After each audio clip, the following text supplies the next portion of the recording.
We are truly in darkness now. No light anywhere, with only ghosts from the past to keep us company. Ghosts that try to lead us astray. This is never going to be an easy journey. But I didn't expect this. Not to see him again. One foot in front of the other now. Darkness is merely the absence of light. Lathander, protect us. This is Red Moon Role-Playing. For hours now, you have been deep underground, travelling through these icy, maze-like tunnels. But finally, up ahead, something changes. It seems the tunnel opens into a vast grotto enclosed by gleaming ice. Consigned here, frozen, is a fantastic city, sculpted by ancient magic and illuminated in a haunting way by green and purple lights that shed no warmth. This ruin before you is impressive, large, oh so slightly tilted. You notice as you are looking ahead at you at this site that you're not quite looking at it from the correct angle. It seems to be leaning away from you slightly, as though recoiling from your presence. You also notice that you seem to be standing now upon a causeway of frost-covered ice. It stretches towards this city like a dead frozen tongue. What do, Roman, as you see this sight before you? An eerie, frozen ruin, and yet lit by these strange green and purple lights. We're here. Finally. Velen, this is it, right? This is what we've been looking for. Velen moves forward, looking around anxiously with her one eye. Yes, we are finally here. Behold, the lost city of Yiflin. Lost for over 1,000 years. We've made it! Somehow.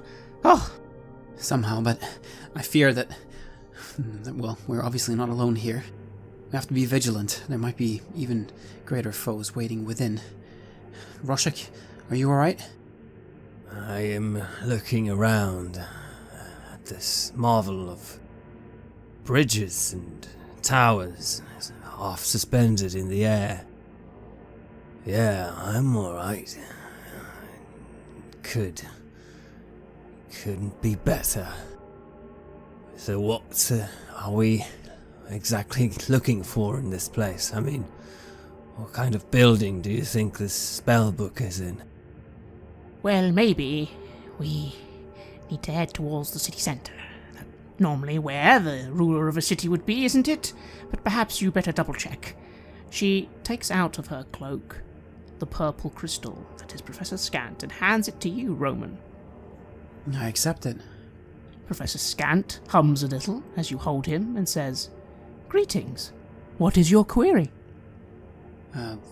This is the lost city of Yifrin, yes? And I point towards it and try to show that to Professor Scant. The orb shimmers a little. After all, it doesn't have any eyes, or head, or any real perception other than it being just a crystal, before remarking, Perhaps. Certainly seems it. What we're looking for, it would be located in the center of the city, right? What is your query? What are you looking for? Velen, what exactly is it that we're looking for? We're looking for a spellbook, right? That's what you wanted. She looks a bit irritated at you, having just been rubbing her forehead as if in deep thought, before looking back at the crystal and saying, well, first of all, where normally would the High Archlich have dwelt? Again, I can't quite recall. Oh, of course. Naturally in Yifrin, like most cities of the Neverese, central government and the rulership would be in the centre of the city, often in the High Court. Did you say Archlich? Yes. Again, remember, different time. Many cities were run by archliches. Again, their power and magic was way beyond our own. Their liches were significantly greater than what we consider a lich today. Such a being might survive for a very long time, is all I'm thinking. Yes, well, normally they live forever until someone destroys them in their phylactery. Yes, I am too familiar with those. Well, does that mean that the whole city was an undead city of sorts? No, not at all. Oh, goodness me. Explain, Professor. Naturally. In Nephari society, the concept of lichdom and the magics involved within often were very different from that of today. The undead curse and other problems could be delayed by thousands of years. It was considered the pinnacle of high wizardry to attain such a state of being. I see. Alright. Well, there's only one thing for it. Unless you sense some other presence in here, to me it just looks like a big dead hole. Well, let's be on the lookout. I begin trying to locate a way forward to get towards the center of this city. I mean, there's a path, right? There's a bridge. There is indeed. An icy pathway leads to the city. Looking at the city itself, you would notice that there does indeed seem to be a very large central structure towering above all the other buildings. It does seem to have archways or bridges leading to it, although from this distance you can't quite see how you get on them, or even what they are. Are they simply holding the building up, or do they have some other function? What do you think, Rorschach? What would be the best way through here? Well, we can just go inwards, see where we end up, and perhaps there are some kind of signs leading the way. Yeah, perhaps. Well, let's go. And I begin moving forward. Velen begins following after you, looking anxious but also excited as you begin approaching the city. It is eerily quiet. There is no sounds of any life anywhere nearby. Maybe once you can imagine the sounds of people walking these streets. There are many other buildings as well, tall and towering, with domes, high ceilings, strange architecture. All dark, all ruined, other than these strange glowing lights that seem to be coming from sometimes within a building, sometimes far away, a green purplish glow, giving everything a rather haunting appearance. Roman, as you lead the way, you notice that the first step onto the pavement, ancient stone, is a little awkward. After all, everything is tilted slightly to the left. But when you do step forward, you feel a strange tug. Suddenly, everything rights itself. You are now standing level. What do you do? That's strange. Magics, they must still be active somehow. If you were to look behind you, you would notice that Rorschach and Velen now all look slightly tilted. This is not good. I look to them because they would see me then being tilted, yes? Yes. Huh. Look at that. Some sort of change of gravity? I suppose so. Makes sense, given what the Netheries were able to do. Huh. And I step on to feel this sensation myself. And you do so, and now you are standing at the correct level, while Velen isn't. Then Velen quickly joins you, and now all three of you are nice and level, while the exit you've just come from, and the tunnel, is now slightly tilted. How sophisticated. The crystal pipes up. Naturally, after all, flying cities did sometimes tilt every now and again.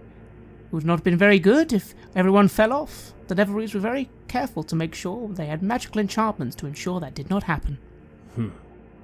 Well, they thought of everything, didn't they? I say, and I start moving ahead again. Velen chuckles a little. Well, not quite everything. No, they did perish, after all. You begin moving forwards along ancient stone, although when you look down at it, it is rather intricate. You can already see beautiful spiraling patterns. This is clearly man-made. To the left and right of you are many buildings and structures. Tall, towering, 3 or 4 floored buildings, courtyards, and ruin. There's all over the place evidence of scattered something, dust, clothes, old bits of brick and mortar. And of course, as you now begin walking further into this city, you can see, if you look to the right, a large part of it does seem to be wedged into a wall of ice, with snow covering everything. Even the parts of the city that are not in this ice wall have elements of frost and snow and sleet covering things. Does it feel like weather is coming in, like wind, or is it very still, like a sealed chamber? It is as still as a tomb. There is certainly a strange feeling on the air. You almost think you can feel, when you look above you, the weight of the glacier. After all, how far down have you come? And will we be able to navigate up through those wretched corridors again when we are done here? If we find the Mythalar, perhaps we can use its power to get ourselves out of here. Might not have to navigate our ways through those dark caverns again. You think you'll melt the whole glacier with it? I'd advise against that, only because I have a feeling that could create such a catastrophe that you'd undo all the good work you've just done, just saying. What do you mean? Melting the... You saw the glacier with your own eyes as we came in. What would happen if you melted that much ice and mountain at once, do you think, dear Roshek? Sea level would increase a little bit, maybe? What could be bad about that? Are you aware... Have you ever studied the concept of sea levels rising? Are you aware of something called a tsunami? No? Oh, goodness me, you two. I just look at Roman and shrug. Alright, no, I see how you're acting. Okay, I'll put it in simple children's terms. You might destroy all the 10 towns. How's that sound? That doesn't sound good. There we go, then. Goodness me. Oh, what's next? Maybe we should just fill the desert of water. Oh, maybe the mountain could just be turned into a forest. Oh, maybe we can just burn the forest. It's fine. Belen starts getting quite irate and muttering to herself. Oh, calm down. We're fine. I trust you know how we're supposed to get out of here once we're done. No, I don't. But, well, if we made it through those tunnels once, we can make it through them again. Yeah. Well, one thing at a time. Man, if we can change the weather, perhaps at least some sun will come through. That would be good. Possibly. Anyway, Svella's looking around, very intrigued at things, but does seem to be keeping her eye on this central, great building. You also would notice, as you passed them, that the city did seem to have a circular shape, you think, Roman? You think you could see several little towers all surrounding the very perimeter, which you then passed by. And also, you think up ahead, you can also see, again, are there more towers surrounding this central building? Interesting. You seem to be approaching one of the great arches that hold up this central building. As you get closer and closer, it does seem to be quite vast, heading from where you are on the ground all the way up to this building. The building itself, you notice, seems to be sort of almost hovering in the air, but when you get closer, you realize it's not hovering. It's built over something. There is something holding it up, but you can't quite see. It almost looks like darkness, but reflective in some way. It's very strange. This truly is a wondrous place. Yeah. Yes, unfortunately, I don't think we have time to fully explore everything, but goodness, look at some of these buildings. There must be... No, we must stay focused. Yes. The treasures that are hidden here. Well, but we need to stay focused. We have to save the 10 towns. Alright, well, let's make our way then to the center. And you continue making your way forwards. At one point, to your right, you pass what looks like some sort of large amphitheatre. You've seen these. They have something like them in the great cities of the Sword Coast. Big stadiums, sometimes where games are held. Here, though, it's got a very strange, wide area where the seats are all surrounding, and there are these weird pylons in the air. Very strange, very strange. Again, littered with rubble and rubbish. And there's nothing about? No noise, no signs of movement, any... I try to look at the ground, see if there's footsteps, any indications of something moving around. None. However, even though the floor and ground is dusty, you notice some parts of it look rather clean. Strange. Might be just another practical use of magic, keeping this place clean, I mutter to myself. Yes, I would be very careful. This is a magical city, and even though much of it probably no longer works as it once did, she gestured to some of these weird lights you keep seeing. Clearly something is still on, or working. Otherwise those are magical lights. Yeah. Well, it doesn't seem like anyone is trying to do anything much here. I suppose that's a good sign. Yeah, it is. It is. You notice this great sort of holding structure you seem to be approaching does seem to have a front. And as you get closer, you think you see a gate. It seems to be engraved with strange sigils around its entrance. What do you do as you approach? I move up to study the sigils. What kind of motifs are there? Or is it characters of some kind, or do I recognize it? Roll me a Arcana check. 17. You look at the sigils. You are no wizard, but as you dabble sometimes in similar circles, sometimes anyway, you are familiar with the 8 symbols of magic. These are those. 8 symbols for the 8 schools. And then you also notice at the very top, as you squint, there is something written. Do you remember that tower with Van Richten? You know, I was standing outside, waving my arms, about to be blasted by a lightning bolt. Yeah. Couldn't read much of those symbols, and I can't read it now either, I say, and I go up and I look up at this. It's the symbols describing the different schools of magic. And then there's this. Roman, you cannot read it. It is written in some sort of script. Elvish, Draconic, something like that, right? But you do not know those languages. No. I know a number of languages, but not this. Velen, do you recognize this? What does it say? She sort of starts squinting with her one eye. Roshik, as you're looking at these letters, they start to swirl around a little before your eyes, before spelling out something in common. Oh, wait a second. I think I can read this. It says, in common suddenly, "All welcome to the High Court. To pass, simply perform the rite of the arcane octad, and be welcome." The rite of the arcane octad.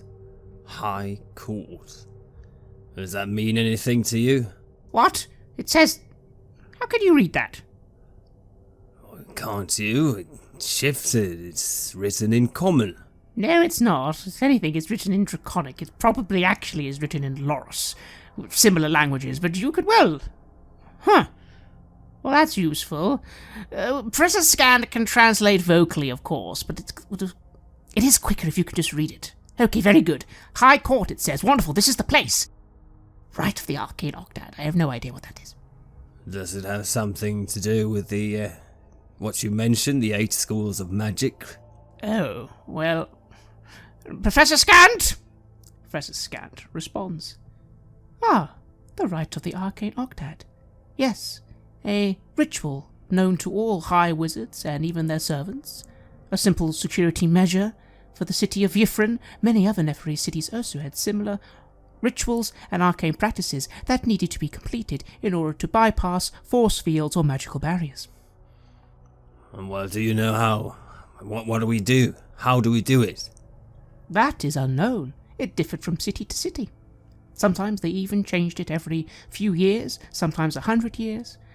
Do you have an example of one that once existed? I have several examples. Example number 1. Perform an advanced summoning, then douse yourself in flame, then commit the act of Rishnisnis, which translates to magical bullet device. A second example, he begins listing off several long complicated rituals, each one sounding quite elaborate and quite complex. Well, that will take some time to even try one of those, and we don't have... No, we don't. Press the scan, shut up. Roman, I have a bad feeling about this. She starts looking around. I don't think this time we're going to have someone just walk by and do this for us. We're going to need to... There'd be a reference somewhere. If it's something all the people would know, at least most of them, there'd be a reference somewhere. She starts looking around the ruins. Yes. Is there like a library or something like that, maybe? Well, of course there's a library, but no, it'd be... Her eyes settle then on one of these towers. Now you're quite close to one of these towers. They all seem quite similar size. As you start looking, you notice there are other towers, all similar sized, similar in length, with symbols. The symbols on them are the symbols of the schools of magic. The one that she's looking at right now, you think would be Divination. Divination? Divination? Yes. That tower there, that's got the symbol of divination on it, hasn't it? It does. Well, you know what divination magic is, don't you? I do. Can't say that I am particularly good at it. So, what? And I look around and I see that the towers do have matching symbols and sigils. Somehow it's tied to one of those? Is that where we're going? Well, it's a start. If I'm correct, 8 towers dedicated to the magical arts would probably have been considered, sort of the centers of those schools. Again, remember, this is a wizard city. People learn the magic, study the magic.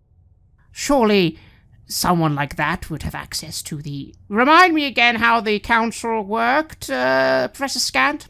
Professor Scant remarks, the city of Yffrin naturally was ruled by the Archlich, Irolathus. He, of course, had his council, the Wizards of the Ebon Star. 8 wizards, each representing a school of different magic.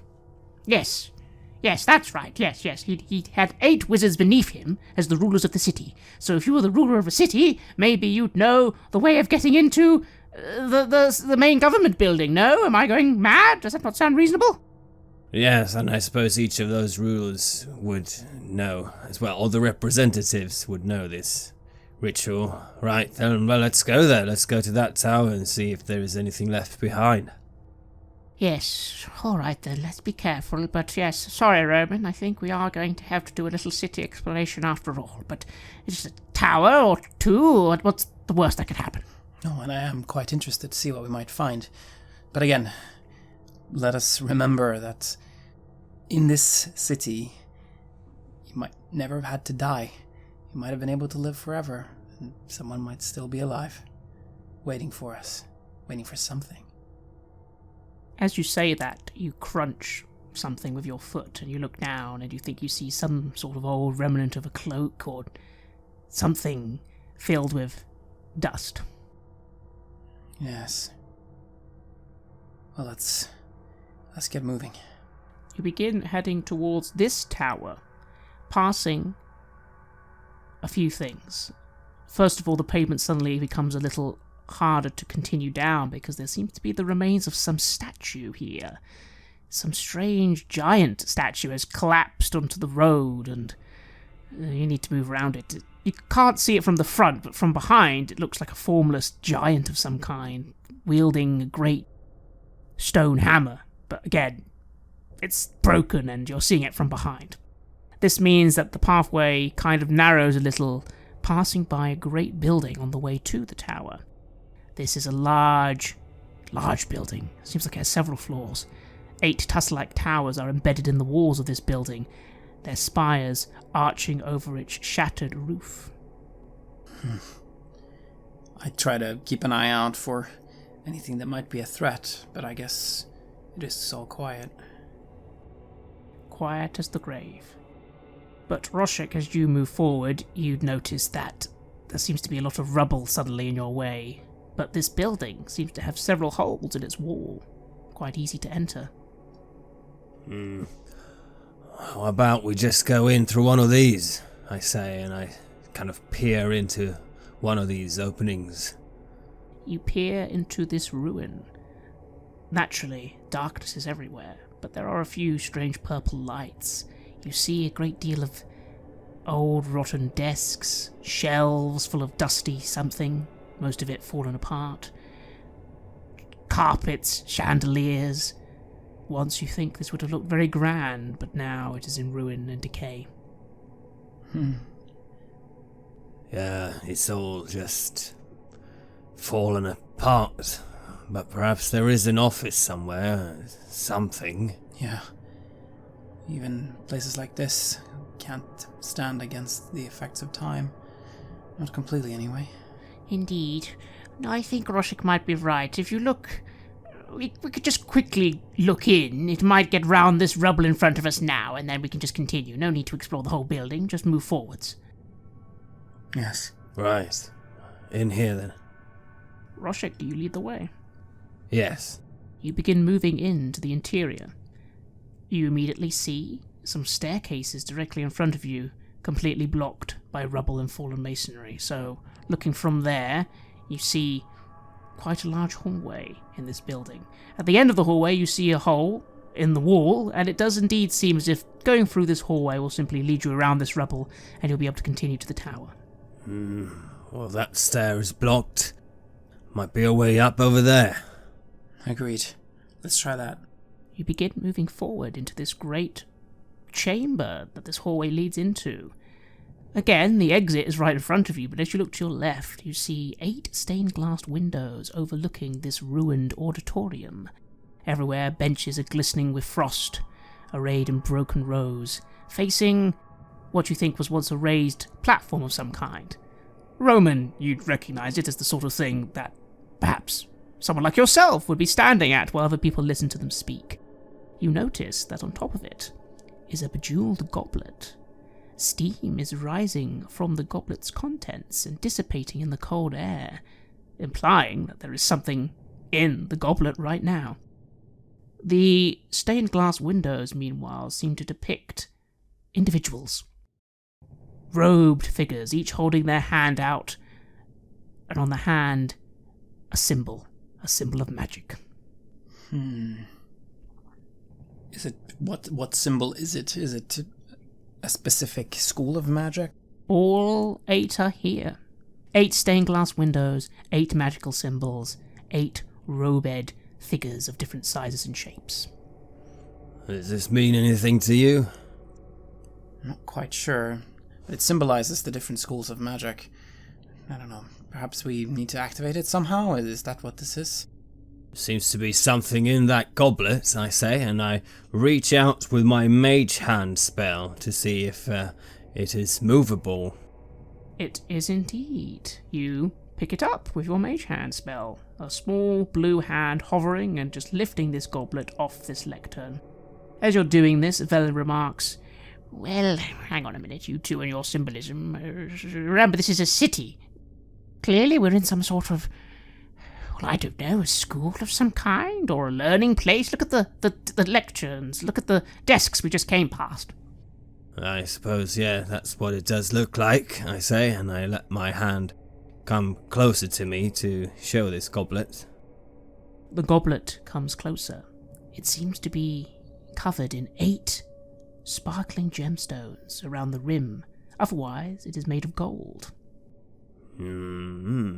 I say... As I bring it closer and see this, I remark, well, these gemstones might symbolize the different schools of magic, and I peer into the goblet itself, if it's holding something. It is. Currently, some steaming hot beverage. What is this? It looks like a drink of some sort. I would not suggest drinking that. What do you think it is, I say, and I hold it over to Velen. I don't know. Clearly it's... Wait, hang on a minute. She begins muttering something under her breath, and a little sigil appears between her fingers for a moment. She then looks at the goblet and remarks, "Well, it's definitely magical. I'm not entirely sure what sort of magical artifact it is, but there is definitely magic at work here. Perhaps divination magic." It could be part of the rite, perhaps. Perhaps we'd understand something if it is divination, maybe there's information stored away in this liquid. Surely it's not like they would just have a random goblet of poison. I agree, although I still agree with Roman. You should be careful. I can't tell more about the spell, but there is definitely a spell upon it. Alright, well, I'll hang on to this for now and see if we find anything else of value. Or something describing this goblet, at least. What do you do with the goblet? I take it with me. How do you do that? I transfer it from my mage hand to my actual hand. Very well, Roshik. You're now holding in your hand a goblet with a warm beverage in it. And it's nice. It's coming through my gloves. I can feel the warmth from it. Cup it into both my hands. Warm myself on this little source of heat. Velen begins moving towards the hole in the wall that leads then back outside. What do you do, Roman, in this quiet place? I look around. I'm just trying to locate anything of interest, but if I don't find anything, I suppose I will follow Velen, see what she finds. It would appear that Roshik has taken the thing of interest. Everything else is ruined, messy, gone. Who knows what this place once had? But again, 1,000 years is a long time. It certainly is. It certainly is a long time. I look around at the images depicted on the glass and the walls. Is there any depiction of the goblet itself? No. Well, if this is what she thinks we needed, I say, and I follow after her. As you step out of the building's threshold, you notice a sound coming from the goblet, and the liquid vanishes. Oh, it disappeared. I try holding it inside the building again to see if it comes back. It does. Slowly starts filling up. It doesn't appear immediately, but it just slowly starts filling. Well, I mean, look at this, Roman. Yeah, that's quite something. Well, oh, yes. Well, clearly that means the enchantment is tied to the building itself, or something in the building anyway. That makes sense, in case thieves steal your magical artifacts. Sometimes a wizard will enchant something so it only works in a certain area. I still wonder what we're supposed to be doing with this. I don't know, this liquid. Is this for drinking? Is it for setting on fire? I try to smell it. It smells like water. It doesn't smell like anything, really. Well, if it's bad, can't you just heal me, Roman? Maybe I'm supposed to drink it as a part of a ritual, or there's information stored in it. Well, I could certainly try, if you are willing to take that risk. I don't know. I suppose it's a several thousand-year-old magic. Maybe that's too powerful for you. Well, you can do as you wish. I don't know if it'll be that harmful. It doesn't seem like it'd be harmful, but I have no idea what it would do. I try pouring a little on the floor. You pour a little on the floor, and it falls to the floor as hot water would. And I take a glove off and I try pouring a little on my hand. You pour it onto your hand. It's warm. Not boiling hot, just warm water. Well, I don't know. It's... Alright, I'll have a little sip. And I put the goblet to my lips and just take a little sip. And so you take a sip from this cup. You feel a pleasant sensation. It doesn't taste very interesting, it just tastes like warm water, but you feel a strange tingling in your fingers. Suddenly, you believe you know a new cantrip. You don't know how you know it, you just do. The Chill Touch cantrip. A signature spell of the School of Necromancy. The water then disappears from the cup. Oh, that's it. I feel like I've gained some knowledge. Interesting. Well, I know a spell. I know a spell. I try casting it.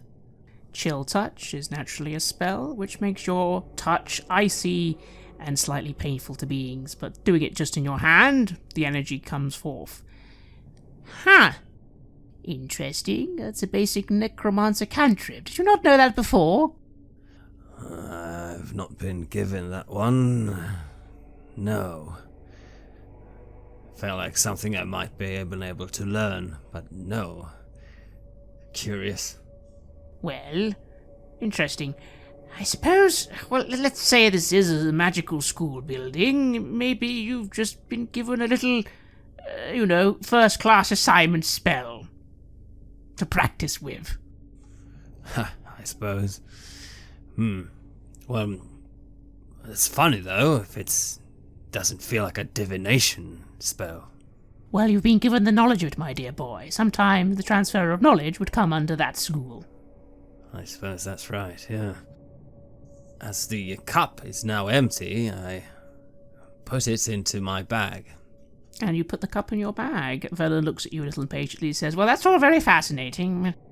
Actually, it is quite fascinating, but no, we don't have time to focus on the trivialities. Let's get going. Where are we going? To the next tower? Yes, this way. You notice now that where you are in this building, the tower is directly in front of you. Ah, right. I let Roman take the lead. I do so. And so you leave this building for now, Roshek stowing away the cup. It does not fill with water again, but now you have a nice gold jeweled cup in your backpack. As you approach this tower, you are now much closer to it. It is a large structure. At the very top you see that symbol, the symbol which apparently is the symbol of divination. The walls of the tower itself, though, you now notice, are etched with intricate designs of hands and eyes. Silver light is flickering from a high window above, and as you go to the entrance, there does seem to be a large carved eye, which as you step to the door, looks down and blinks a few times. I flinch as it looks down at us. The eye stares at you. Oh, what's this? I don't know. Greetings? Yes. There is silence. This eye, which seems to be made in the stone, simply looks at you, blinking every now and again. May we pass? Nothing is said. You notice in front of you what was once a doorway has fallen in. In fact, you can also notice, now as you look very close, that bits of the tower do seem to have fallen off. There's holes. You can't see what's beyond them, but if you look up, there are definitely holes in this once quite pristine tower. Well, it's not objecting. It is not. Well, let's be careful. I hold up my shield, and just in case there's some kind of trap or something here, and I take the lead. Roman, you go first, entering the interior. There doesn't seem to be much initially. Again, you keep seeing elements that show that once this place would have been full of shelves and crates and desks, maybe even people. Now there is nothing. But there is a staircase going upwards. The silver light you could see from outside the tower seems to be coming from up above you. What do? Up. We have to get up. You begin moving up. You see up ahead large gashes in the roof and walls, allowing you to see the outside of the tower. But before you, accumulating at the very top, is silver light. The silver light seems to emanate from a 3-foot-high diameter glass orb, situated atop a 2-foot-high cylindrical stone plinth. This is in the center of a large chamber. Inside this glowing silver orb are eyeballs drifting around like fish in a bowl. Some are blinded, Some are bloodshot, but they all turn to look at you as you enter this room with this orb. Oh, that's disconcerting. I stop in my tracks a bit, looking at all these eyes, looking at me. Yeah, that is slightly disturbing. But as nothing seems to happen, I move forward and I try to move up to this orb. We need it, probably, I think to myself. You move closer to this silver glowing orb that seems to be just hovering above this little pedestal. There's also, again, something written on the pedestal. You can't read what it says, though, Roman. However, roll me a religion check. 15. Even though the symbols look old, you do think you recognize some of them as the symbols of Savras, the god of divination. Interesting. The god of divination. This orb, it might be just what we need to be able to open the door, maybe move forward somehow. Alright, I'll reach out to grab it. You place your hands on the orb. What do you do? I try and take it, try and loosen it, if I can. It does not move. It is stuck, hovering in the air precisely where it is. There's some kind of magic at work here. I will try to dispel the magic that's holding it up. You are about to do this when Velen just comes forward and says, Wait, Roman, if you think what you're going to do what I think you're going to do, just hold on a second. Remember, just simply dispelling magics here could be very disastrous. Oh. Sure. What do you recommend doing? Well, first of all, what does it... Wait, Roshek, what does that say? Can you read that? Let me see. I squint at the text. The text swirls and says in common to you, Ask, and we shall find. It says, ask, and we shall find. I guess this is an source of information. What was it called again? Rite of the 8 schools? Rite of the Arcane Octad. Right.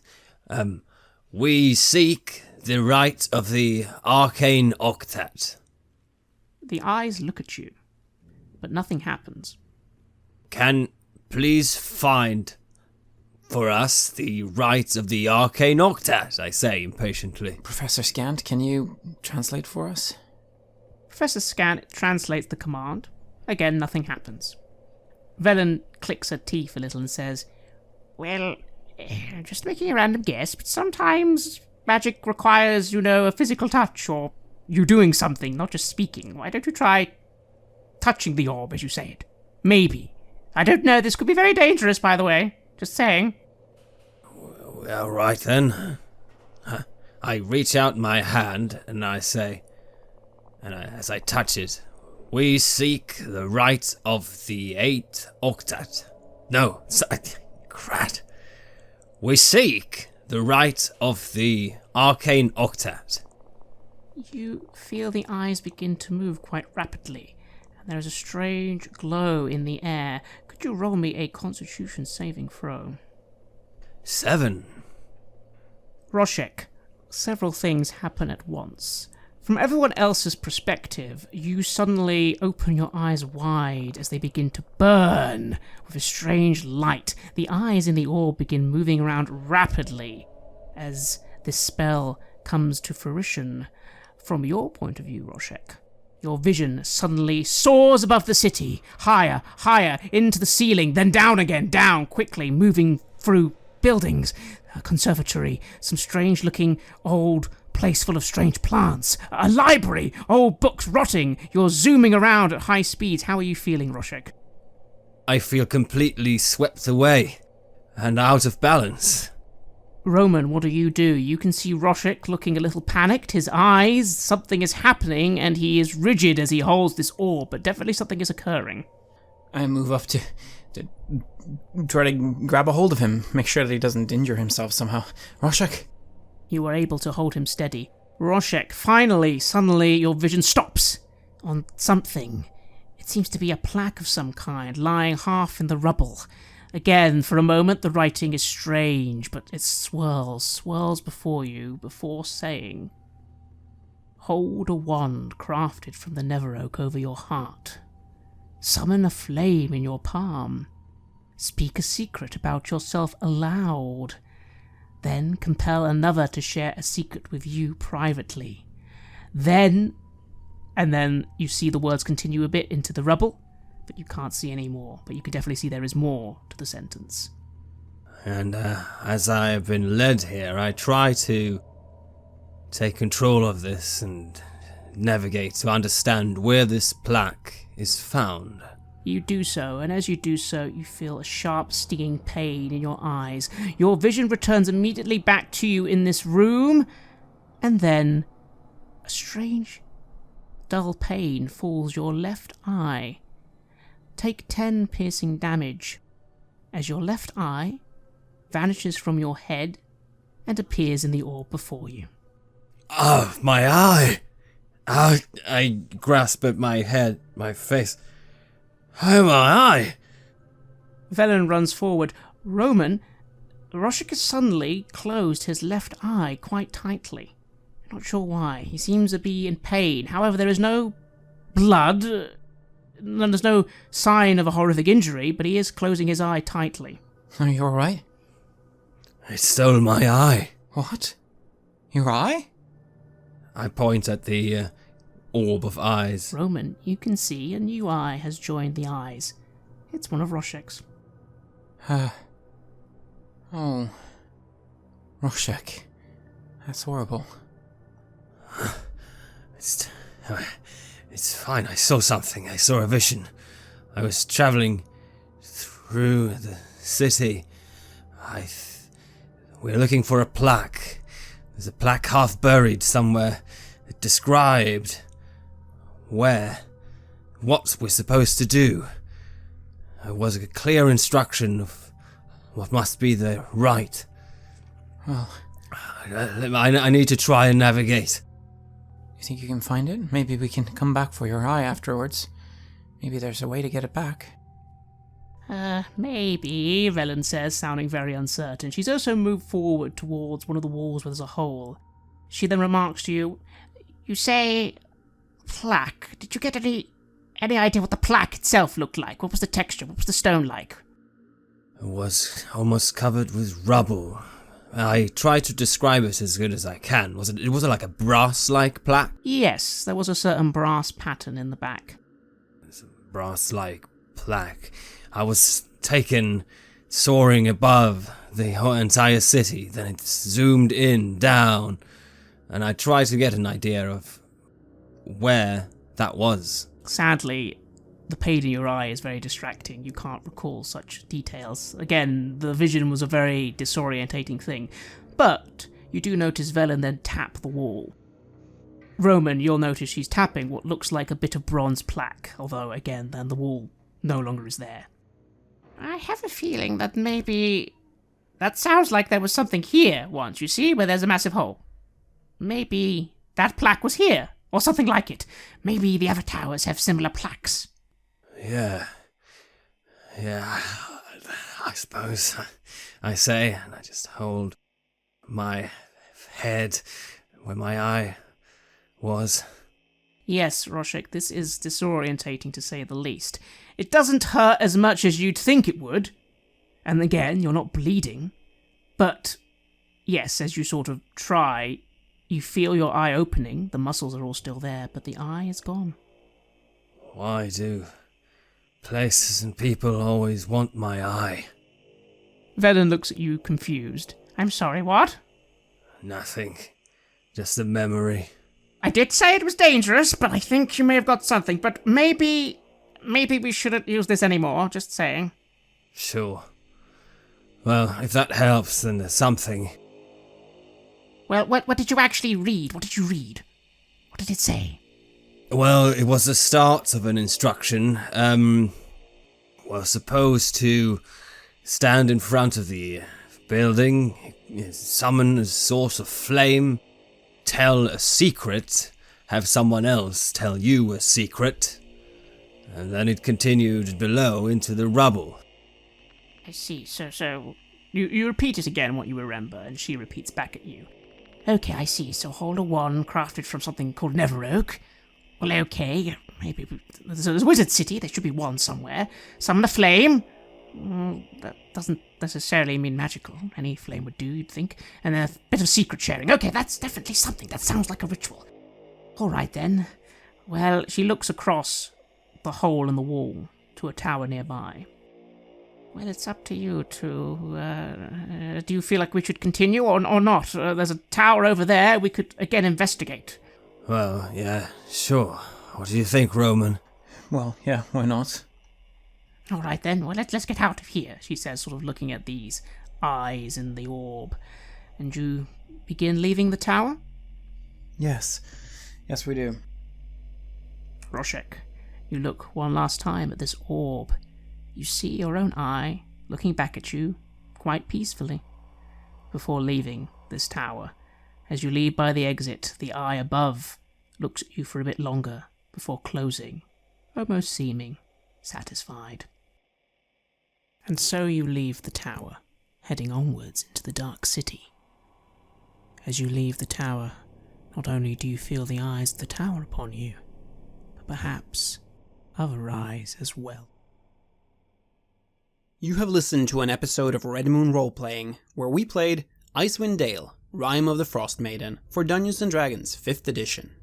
The music was created by Flowers for Body Snatchers, Ugasanye, Wordclock, and Metatron Omega, and was used with permission from their label, Cryochamber. Check them out at cryochamber.bandcamp.com or their YouTube channel for more music for your table. We would like to give massive thanks to our champions of the Red Moon, Martin Heuschober, Nastasia Raulerson, Simon Cooper, David, Julia, David Hagberg, and Camilla for their generous support. And we would of course also like to thank all of our other patrons. Without your support, the show would not be possible. If you want to support our work, please check us out on Patreon. You can get access to bonus campaigns for Cult Divinity Lost and Coriolis there, as well as get early and raw access to all of our recordings. You can also hear your name read on the show as a champion of the Red Moon, as well as play Cult with us. Most importantly, that support is what keeps the show going, so do check us out there. May Lathander protect you, and fill the world with light.